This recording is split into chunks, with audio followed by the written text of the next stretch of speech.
cántico invocando al Espíritu con el canto Ven y Crea.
Se abre la sesión. Tiene la palabra el secretario general del Instituto Teológico y del Instituto de Ciencias de la Familia, don Bernardo Pérez Andrés. Don José Manuel Lorca Planes, obispo de la diócesis de Cartagena. Fray Joaquín Zurera, ministro provincial de la provincia de la Inmaculada de España. Miguel Ángel Escribano, vicerrector y vicedirector del Instituto Teológico de Murcia. Autoridades del Instituto Teológico San Fulgencio, profesores y profesoras del Instituto Teológico, alumnos y alumnas, amigos y amigas todos. Es tarea de la Secretaría guardar y hacer memoria de cuanto se realiza cada curso en este centro. Y es misión de este secretario hacer pública esta memoria, especialmente en el curso en el que retomamos los actos académicos habituales, suspendidos durante el tiempo de mayor incidencia de la pandemia, entre marzo de 2020, precisamente el último acto público celebrado en este centro fueron las jornadas de teología de ese curso, incluidas 3 días antes del confinamiento, y junio de 2021. El curso 2019-2020 no tuvo su memoria pública, pero sí hubo una memoria colectiva custodiada por esta Secretaría. El curso 2020-2021 ha estado marcado de manera indeleble por la pandemia del COVID-19 y las medidas sanitarias que se han debido adoptar para garantizar la salud de cuantas personas formamos parte del Instituto Teológico. Durante este curso se ha mantenido la docencia virtual iniciada justo en el confinamiento para dar respuesta a las circunstancias, aprovechando la experiencia acumulada de la docencia online en el máster en Teología y el uso del campus virtual durante más de 10 años. Todo esto en paralelo a la docencia presencial para que profesores o alumnos que no podían asistir por motivos relacionados con el COVID-19 tuvieran acceso a la docencia impartida. El Instituto Teológico de Murcia no ha dejado ninguna de sus iniciativas docentes, llegando incluso a impartir la Escuela de Iniciación Teológica en sistema dual, virtual y presencial, para proteger a nuestro alumnado más vulnerable. En cuanto a la docencia, se han impartido los cursos correspondientes a primero, tercero y quinto de bachiller en Teología, primer curso del bienio de licenciatura en Teología Fundamental, la 11ª edición del Máster Universitario en Teología, 8ª edición online, en convenio con la Universidad de Murcia. 9ª edición del Máster Universitario de Orientación, Asesoramiento y Mediación Familiar, también en convenio con la Universidad de Murcia. Los cursos de la Escuela de Iniciación Teológica, ya dichos, y los cursos para la obtención de la Declaración Eclesiástica de Competencia Académica, DECA, para la formación del profesorado de religión católica. También tuvieron continuidad y se afianzaron los nuevos proyectos de cursos específicos de formación para la vida religiosa y sobre franciscanismo. Estos 2 últimos años se han incorporado nuevo profesorado para aumentar el claustro. Así se han incorporado la profesora doña Josefa Torralba Herrera en la asignatura de Ecumenismo, antigua alumna de nuestro centro, profesora doña María Victoria Zaragoza Vidal, Historia de la Iglesia, profesor Fray Luis Quintana Jiménez, Eucaristía, profesor Fray Rubén Gómez Magdaleno, Sagrada Escritura. Asimismo, la Sagrada Congregación para la Educación Católica ha aprobado la inclusión como profesor extraordinario de don Antonio Fernández del Amor. Estos 2 últimos cursos hemos perdido 2 eminentes profesores, muy queridos por todo el Instituto Teológico y por nuestra diócesis. El profesor Francisco Víctor Sánchez Gil, el padre Víctor, y el reverendo Miguel Ángel Gil López, sacerdote de nuestra diócesis de Cartagena. El profesor Miguel Ángel Gil lo fue durante más de 30 años de la asignatura de Catequética, y el padre Víctor fue, además de profesor de Historia de la Iglesia, director del Instituto Teológico de Murcia y director de la revista Cartaginense. Que el Señor los tenga en su gloria.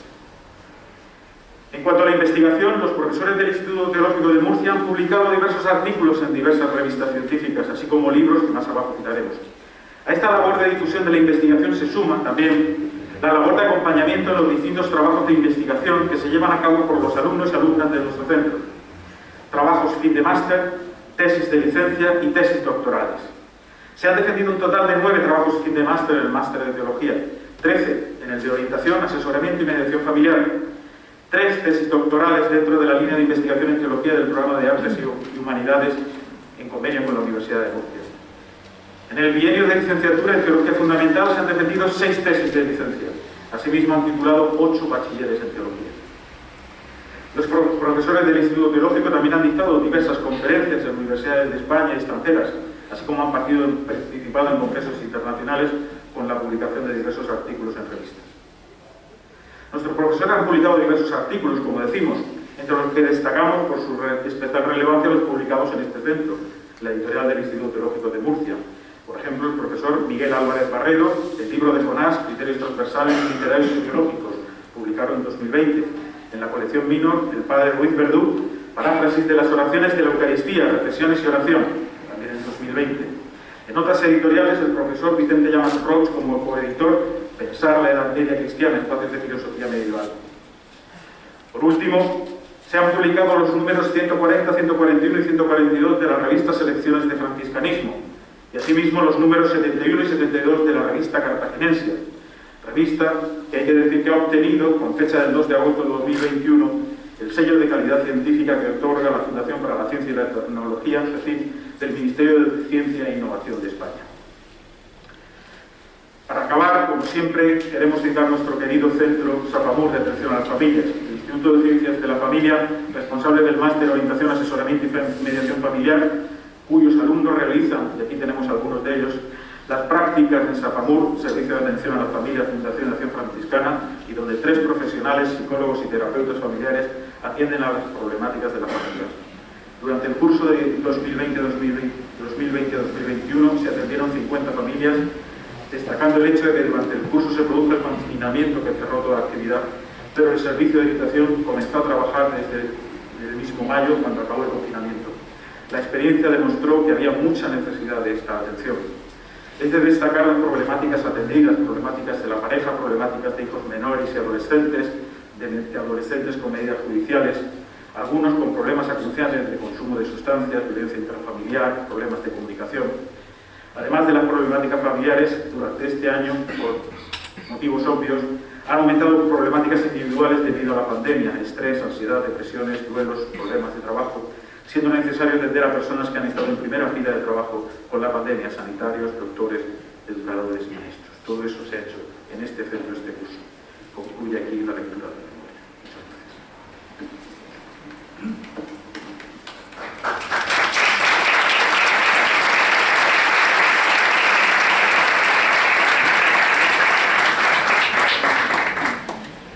Tiene la palabra el profesor Miguel Ángel Escribano Arraez, vicedirector del Instituto Teológico de Murcia, UFM, para presentar a la ponente en esta lección inaugural.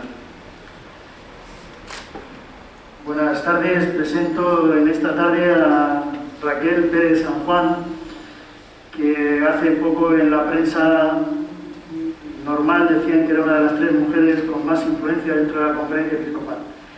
Bueno, pues ella no está aquí solamente por eso, está sobre todo, bueno, principalmente porque por la influencia. Tenemos al señor obispo, pues la tercera mujer con más influencia, pues también queremos más conferencia. Bueno, pues Raquel nace en Madrid, es licenciada en Derecho, bachiller en Teología, doctora en Derecho Canónico, ha sido profesora de español en el Liceo Francés de Jerusalén, profesora de Derecho Eclesiástico del Estado y de Derecho Canónico. Ha trabajado también con niños de la calle en Mumbai, en la India. Desde el año 2015 es directora del Secretariado de la Subcomisión Episcopal de Universidades y desde julio del 2020 dirige también el Secretariado de la Comisión Episcopal para la Educación y la Cultura. Y también últimamente, en este año 2021, ha sido nombrada miembro del Consejo Escolar del Estado. Aparte de muchas publicaciones, pues doña Raquel Pérez San Juan tiene la palabra en esta lección inaugural.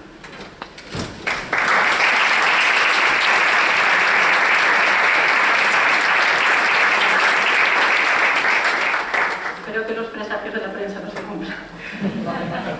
Bueno, excelentísimo señor obispo, ministro provincial, autoridades académicas, comunidad universitaria, profesorado, alumnado, personal de administración y servicios, amigos y amigas que en esta tarde nos encontramos en esta apertura de curso, la cual quiero agradecer profundamente al Instituto Teológico de Murcia la invitación, primero por compartir un momento tan especial en el curso académico y sobre todo después de unos meses tan duros que llevamos viviendo.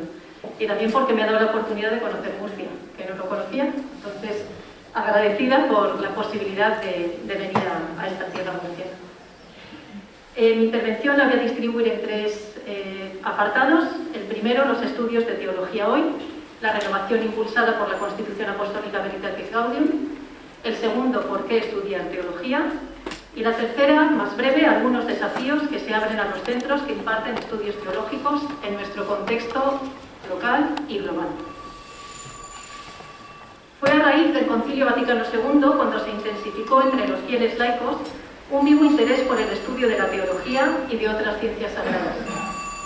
Si bien no estaba anteriormente prohibido explícitamente su estudio en las facultades eclesiásticas, de facto es a partir de los años 70 del siglo XX cuando comienza a generalizarse la presencia de estudiantes laicos, y cuando digo laicos son laicos y laicas, lo diré a lo largo de toda la intervención, en las facultades de teología de nuestro país.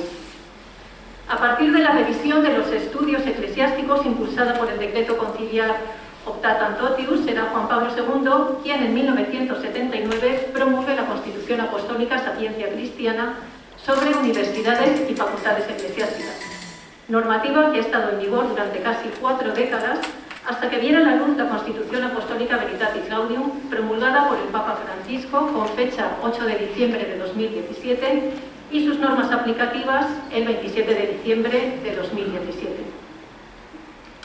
El vasto y multiforme sistema de los estudios eclesiásticos, afirma el preámbulo de Veritatis Gaudium, ha florecido a lo largo de los siglos gracias a la sabiduría del pueblo de Dios, que el Espíritu Santo guía a través del diálogo y discernimiento de los signos de los tiempos y de las diferentes expresiones culturales. Dicho sistema está unido estrechamente a la misión evangelizadora de la Iglesia y, más aún, brota de su misma identidad, que está consagrada totalmente a promover el crecimiento auténtico e integral de la familia humana hasta su plenitud definitiva en Dios. Una urgente y necesaria revisión y actualización normativa que ha tenido en cuenta el desarrollo de los estudios académicos de los últimos decenios y también el nuevo contexto sociocultural a escala global, así como todo lo recomendado a nivel internacional en cuanto a la aplicación de las distintas iniciativas a las que la Santa Sede se ha adherido, dice Veritatis Gaudium. Entre ellas tenemos que recordar el denominado Proceso de Bolonia, al que la Santa Sede se adhirió el 19 de septiembre de 2003 en Berlín durante una reunión de los ministros de Educación de la Unión Europea. Una renovación sabia y valiente de los estudios eclesiásticos llamada a jugar un papel estratégico para un proceso decidido de discernimiento, purificación y reforma.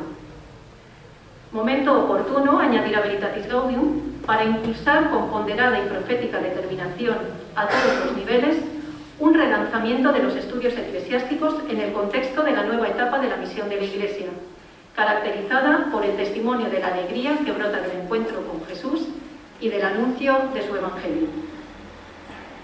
Una normativa actualizada, pues, para una Iglesia en salida, en medio de un verdadero cambio de época marcado por una crisis antropológica y socioambiental de ámbito global, en la que señalará el preámbulo, encontramos cada día más síntomas de un punto de quiebra a causa de la gran velocidad de los cambios y de la degradación que se manifiestan tanto en catástrofes naturales regionales como en crisis sociales o incluso financieras.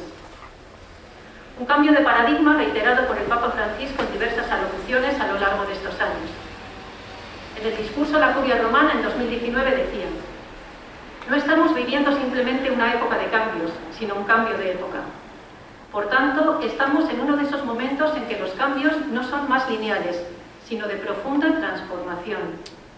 Constituyen elecciones que transforman velozmente el modo de vivir, de interactuar, de comunicar y elaborar el pensamiento, de relacionarse entre las generaciones humanas y de comprender y vivir la fe y la ciencia.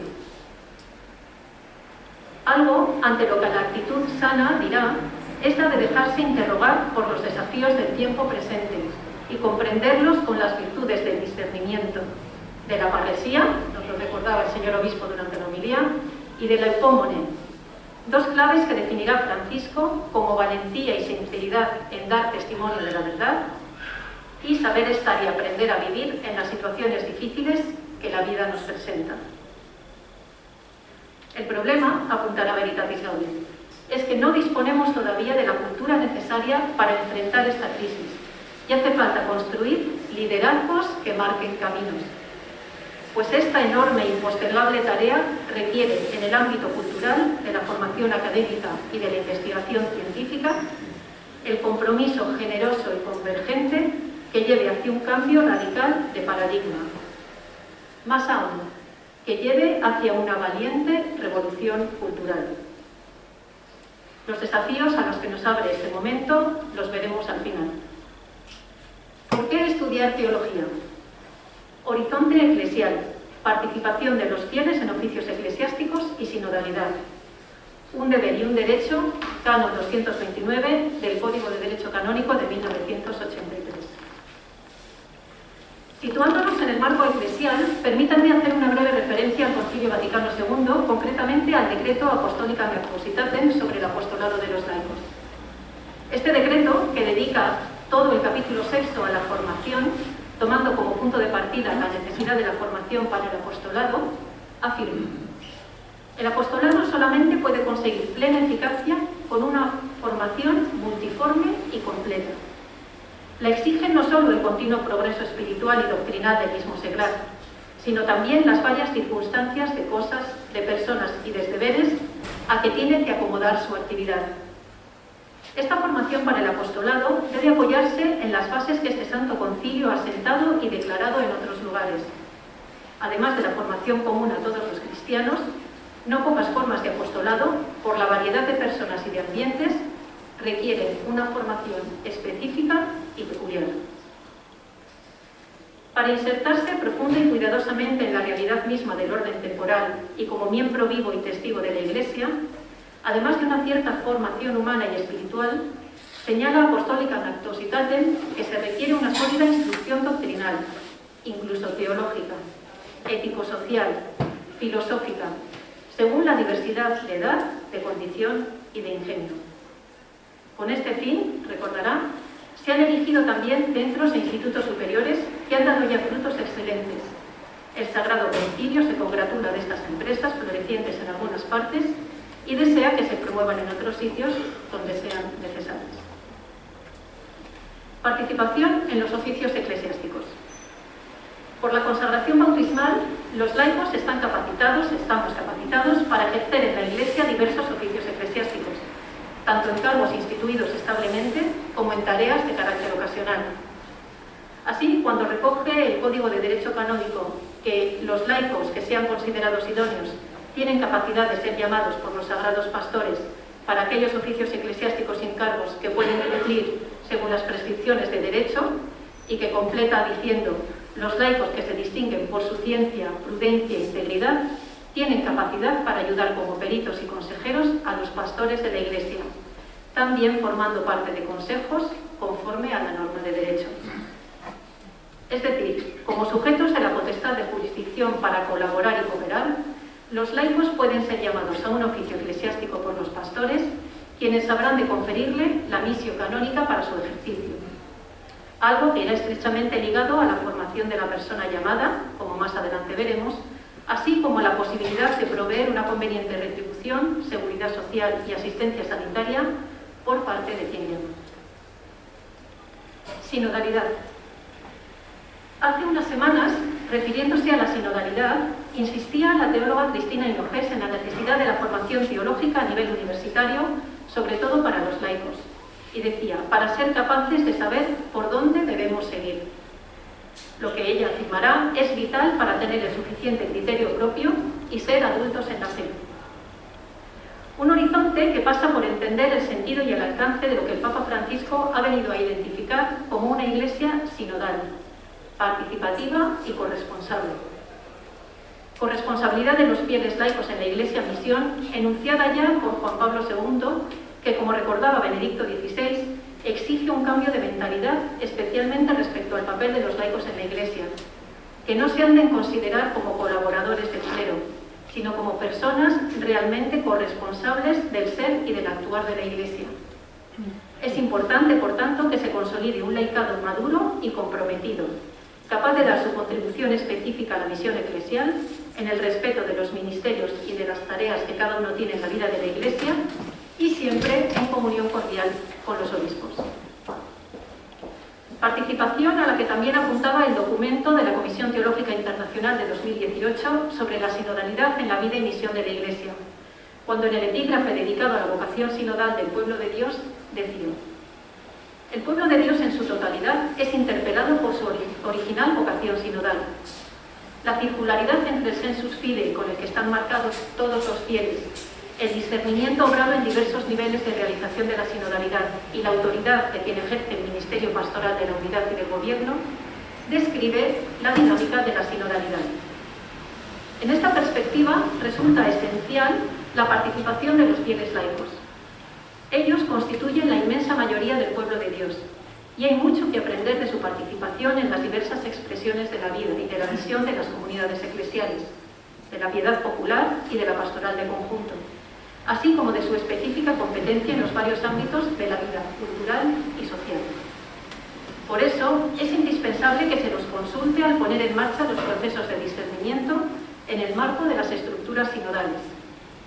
Es entonces necesario superar los obstáculos que representan la falta de formación y de espacios reconocidos en los que los fieles laicos puedan expresarse y obrar, y de una mentalidad clerical que corre el riesgo de mantenerlos al margen de la vida eclesial. Esto exige un compromiso prioritario en la obra de formación de una conciencia eclesial madura que en el nivel institucional se debe traducir en una práctica sinodal regular. Un deber y un derecho, el Canon 229. Una llamada, la de la corresponsabilidad y la participación, que ciertamente no es nueva y que recoge el propio derecho de la Iglesia como fruto de la novedad del Concilio, especialmente en lo relativo a las obligaciones y derechos de los fieles y de los fieles laicos en particular. Así, el Canon 229, situado dentro del libro segundo sobre el pueblo de Dios, establece, párrafo primero: para que puedan vivir según la doctrina cristiana, proclamarla, defenderla cuando sea necesario y ejercer la parte que les corresponde en el apostolado, los laicos tienen el deber y el derecho de adquirir conocimiento de esa doctrina de acuerdo con la capacidad y condición de cada uno.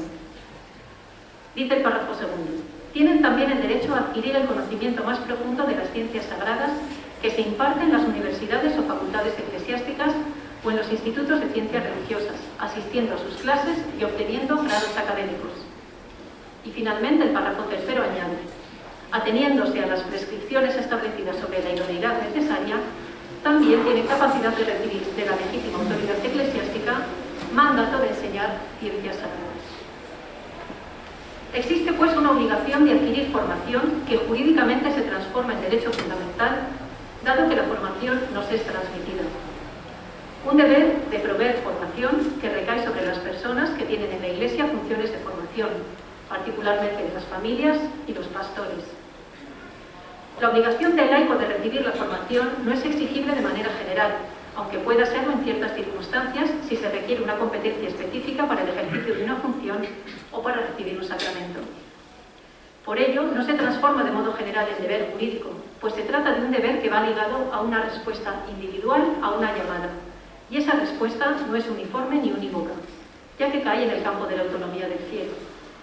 Incluso cuando el derecho impone la obligación de adquirir formación, es preciso respetar la libertad en la elección de los medios para adquirirla. Paralelamente al derecho de los laicos a adquirir conocimientos profundos en ciencias sagradas, resulta a nuestro parecer significativo el párrafo tercero de este canon, cuando establece la capacidad de los laicos para enseñar esas ciencias y para recibir el mandato de la autoridad eclesiástica a estos efectos. En estos casos, los laicos recibirán, como señalábamos más arriba, la missio canónica o mandato para ejercer en nombre de la Iglesia esta concreta función eclesial, participando de este modo en el mundus docendi de la Iglesia.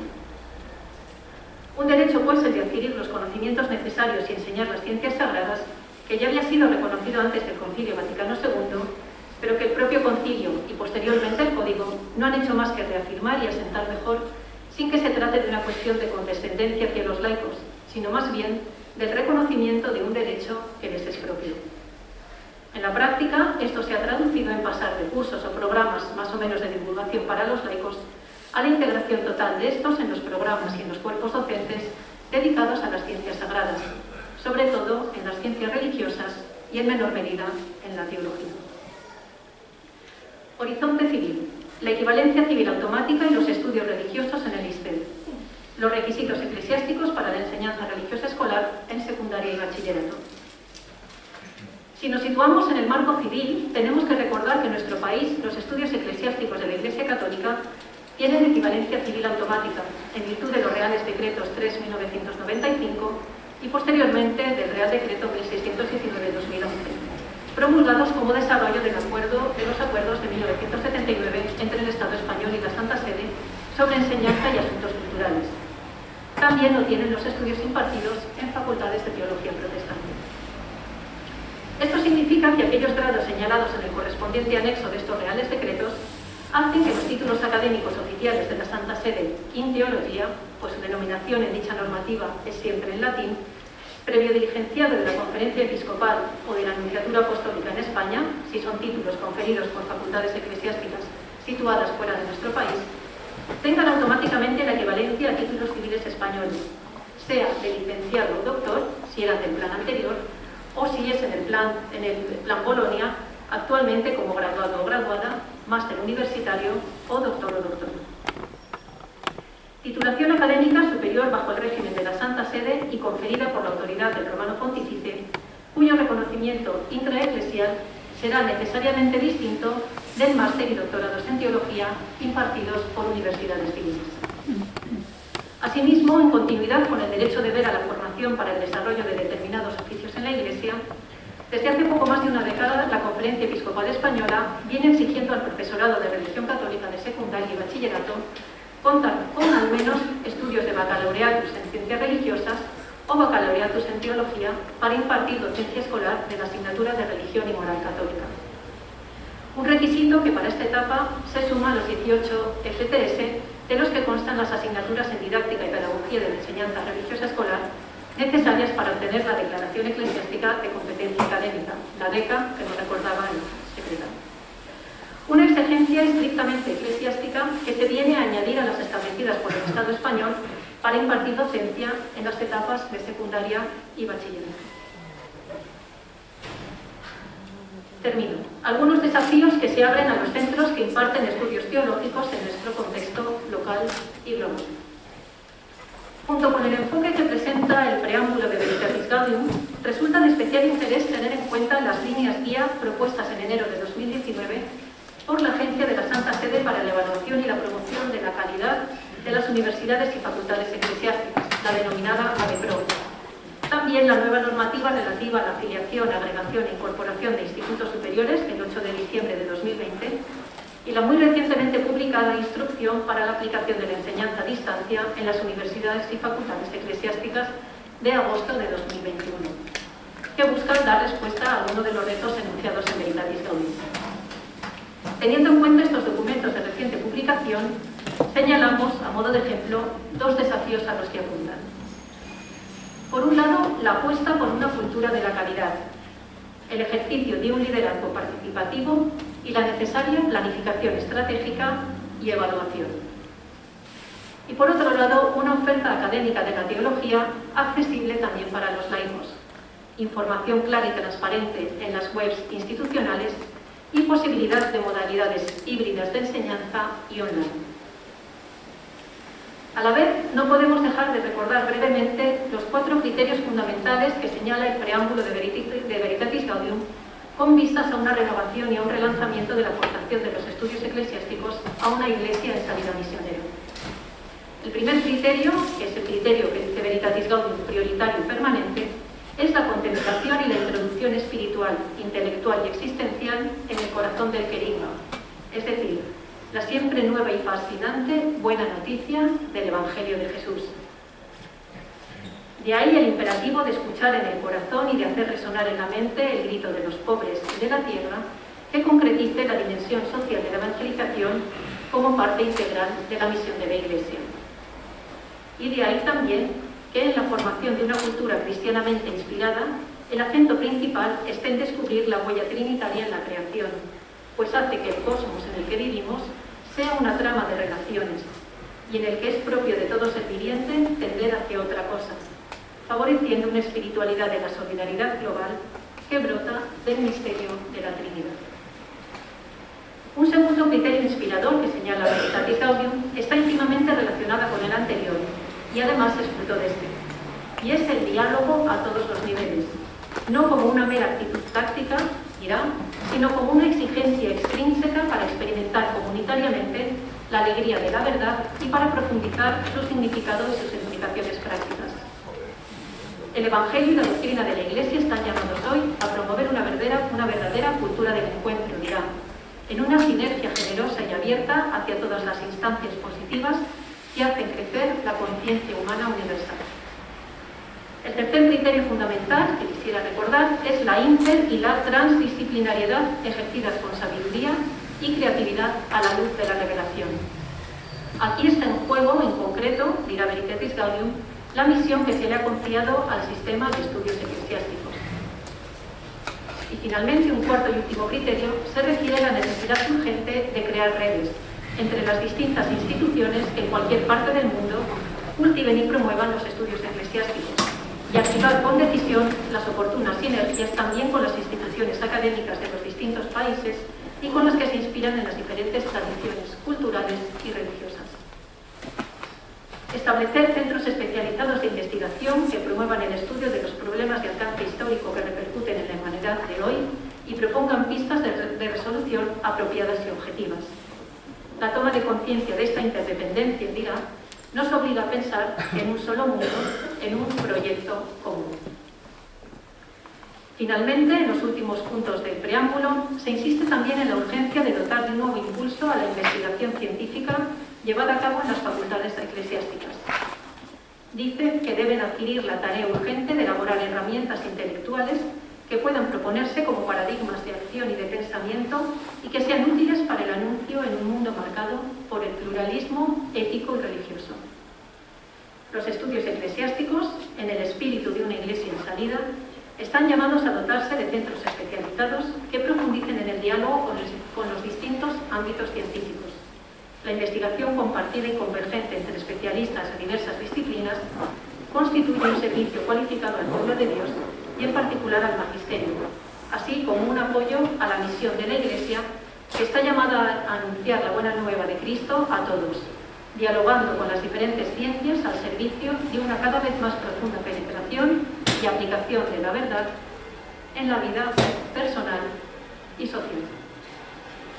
La teología y la cultura de inspiración cristiana han estado a la altura de su misión cuando han sabido vivir con riesgo y fidelidad en la frontera, concluye el preámbulo de Veritas Gaudium.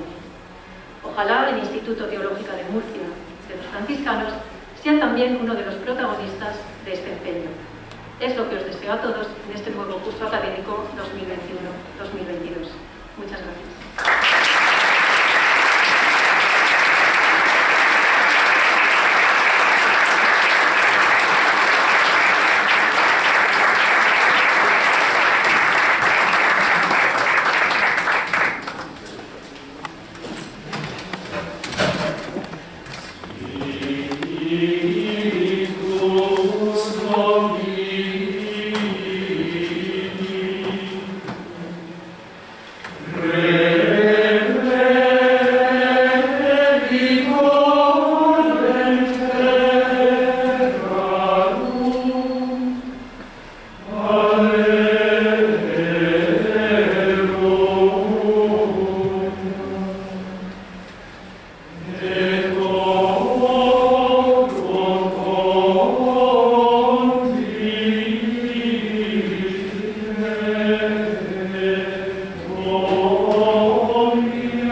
Rector del Seminario Mayor y delegado de Educación de la Diócesis, también profesor de este centro.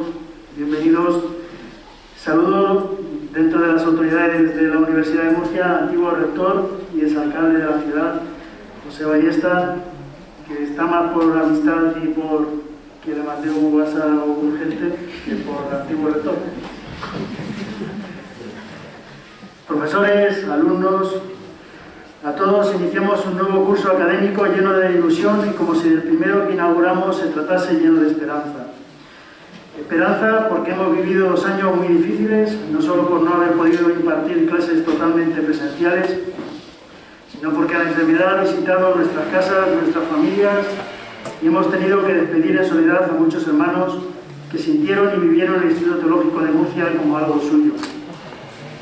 Pero el cristiano y el franciscano en particular no puede quedarse anclado en la pena, sino que el camino es el símbolo de que hay una vida que vivir y sobre todo en nuestro centro de estudios, que hay una teología que aprender para compartir y dialogar con nuestra sociedad y en nuestra Iglesia. Se ha iniciado en la Iglesia Universal, en nuestra Iglesia de Cartagena y en nuestra Orden Franciscana la fase diocesana del Sínodo. que se celebrará en el año 2023.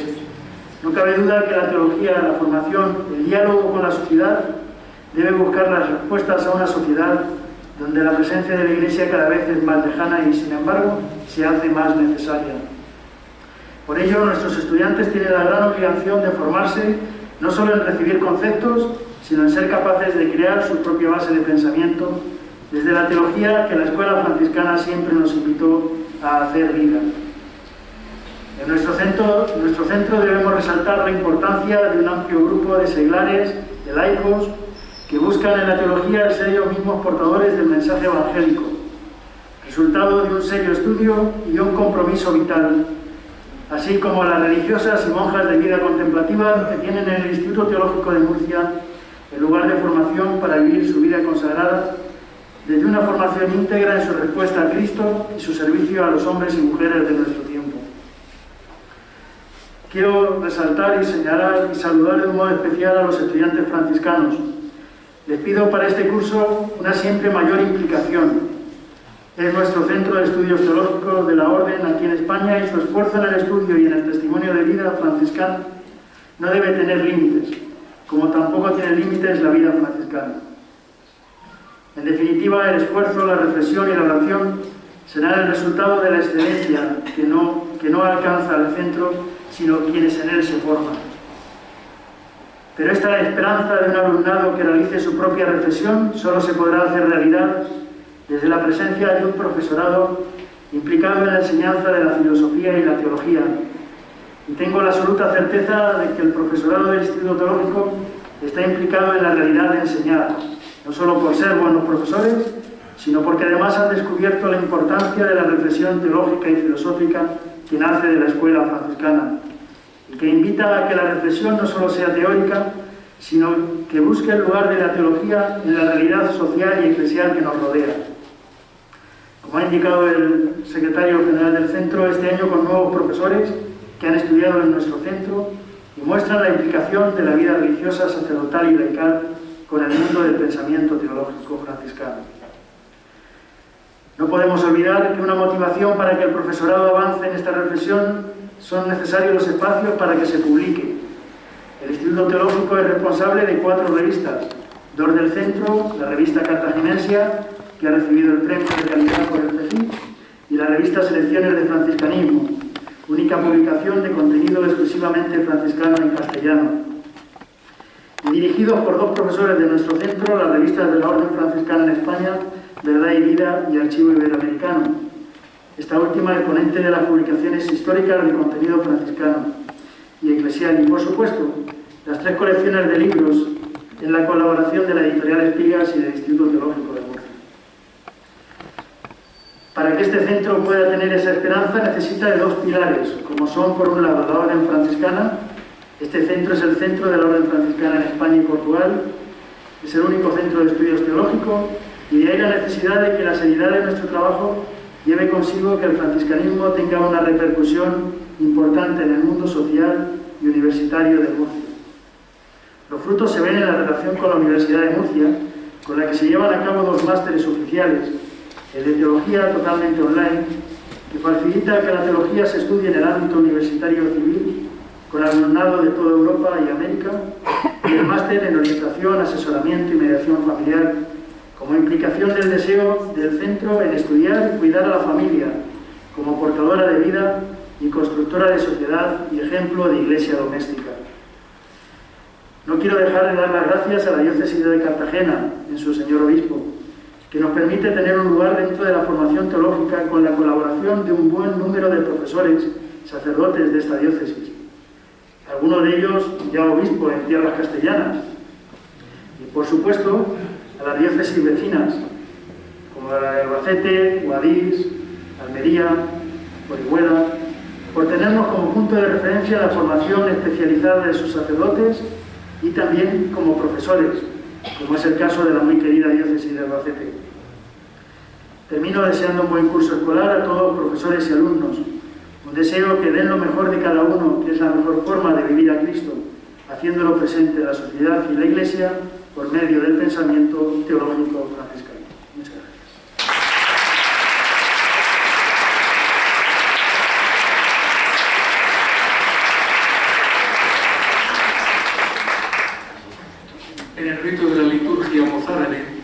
sabe que una de las cosas que se dice concretamente dentro del rito, cuando se quiere captar la atención de los fieles, se dice: oídos atentos. Bueno, pues yo ahora digo: oídos atentos, que va a hablar el ministro provincial de la provincia franciscana de Veracruz.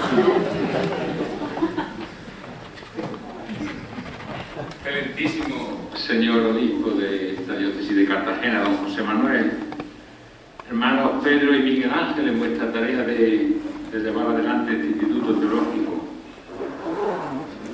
A los otros que os saludan, como no me han pasado el guión, me habéis saludado. Profesores, estudiantes, amigos todos, que el Señor os dé su paz. Con este emotivo acto procedemos a la inauguración del curso en este centro teológico de la provincia de la Inmaculada Concepción.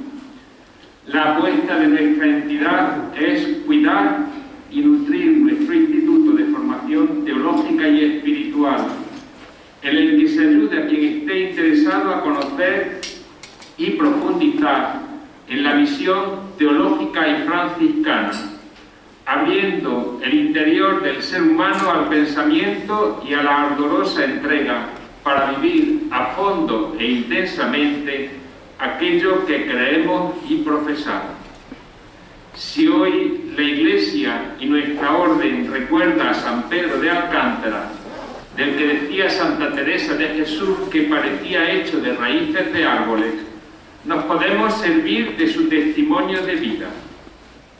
Hombre de profunda oración y contemplación, de duras penitencias y mortificaciones, pero también de muy sabrosas palabras de consejo, y gran predicador de una ciencia que brota de la experiencia intensa. Fray Pedro, como San Buenaventura o San Antonio, no redujo la vida ni el saber a una acumulación de conocimiento, sino que probó con ahínco el encuentro con el Dios amado, para tejer en el proyecto franciscano una vida apasionada en el seguimiento a nuestro Señor Jesucristo, por quien se siente enteramente seducido y atraído. Gracias, señor obispo, hay que hacerle la pelota, por acoger en su diócesis a nuestro instituto teológico. Y gracias por permitir que sea este centro lugar de formación para los propios sacerdotes de la diócesis.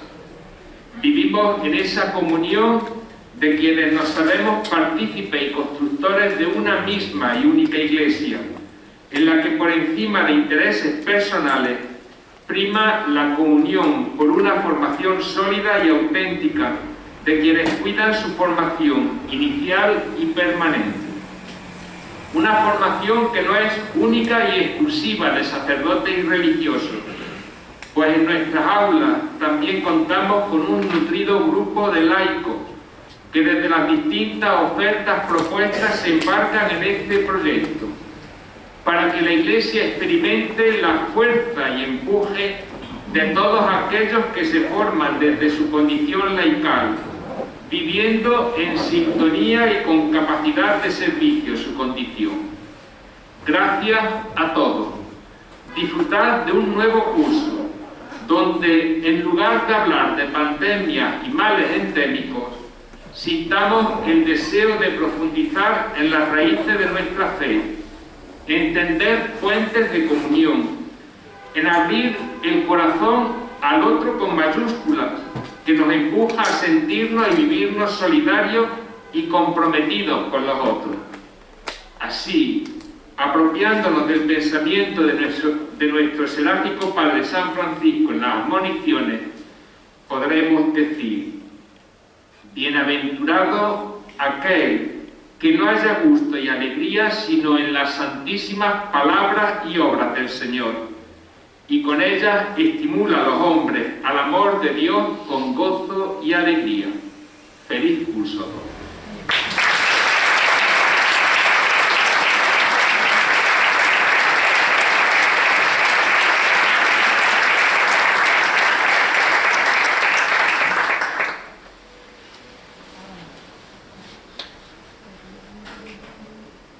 Yo solamente, para según el guión, decir una...